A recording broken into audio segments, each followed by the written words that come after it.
Drenched evening when Eliza stumbled upon the old church. The weathered stone facade loomed like a specter in the mist, its bell tower reaching toward the sky as if to grasp the swirling vapor above. Across the brittle grass, she felt an inexplicable pull, the kind of pull one feels toward a secret long buried. The village had whispered tales about the place, prayers left unanswered, shadows that moved against the light. Local children dared each other to approach, but no one ever entered. With a glance back at the winding path she had taken, Eliza stepped inside, the heavy door creaking ominously as it swung wide. The air inside was stale, thick with the scent of dust and decay.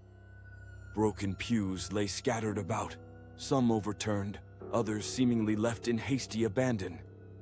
Sunlight peeked through the stained glass windows, casting fragmented colors on the floor, but the effect was disconcerting, as if the light itself were struggling to enter. As she moved deeper into the church, there was an unsettling silence that wrapped around her, rendering the world outside an afterthought. The whispers of her village friends echoed in her mind, warnings of the strange happenings that surrounded this place.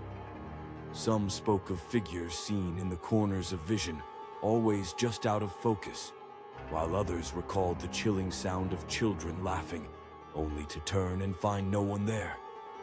Eliza dismissed the thoughts, laughing nervously to herself, her footsteps the only sound breaking the profound quiet. Just as she reached the altar, she noticed a journal resting atop it, worn and dusty. She picked it up, turning the fragile pages, revealing entries written in an erratic scrawl. They spoke of visions, dreadful nightmares that intruded on waking hours, of an entity that demanded attention, a figure that emerged from the shadows. The last entry was frantic and incoherent, hinting at a mounting dread, a warning to never look behind. A chill raced down her spine. She felt an unshakable compulsion to glance back. Slowly, with the weight of foreboding upon her, she turned. There, in the far corner of the church, an unnatural darkness seemed to thicken, pulling at the corners of her vision. A silhouette lurked there, unmoving, just beyond the edges of the feeble light. Panic surged through her. Eliza tore her gaze away and dashed toward the door, heart pounding in her chest. Her fingers fumbled on the ancient handle, dread pooling in her stomach as she felt the heaviness of unseen eyes on her back.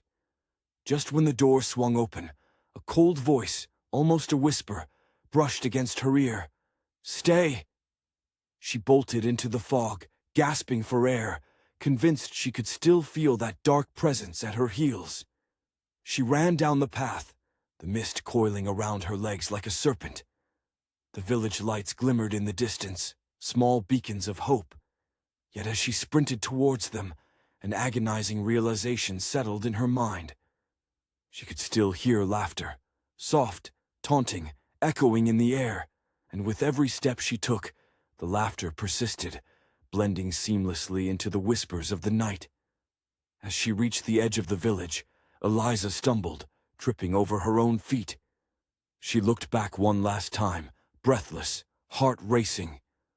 The church stood stark against the fog, yet it was different now. Something about it was more alive, pulsing with a life of its own. The silhouette remained in the window, no longer a shadow, but a figure, a person, grinning, watching her. The old church doors creaked open slowly, and the laughter crescendoed, intertwining with the fading whispers of her name, beckoning her back. She stood transfixed for a moment, the horror of her flight replaced by a growing curiosity, a need to understand what called her.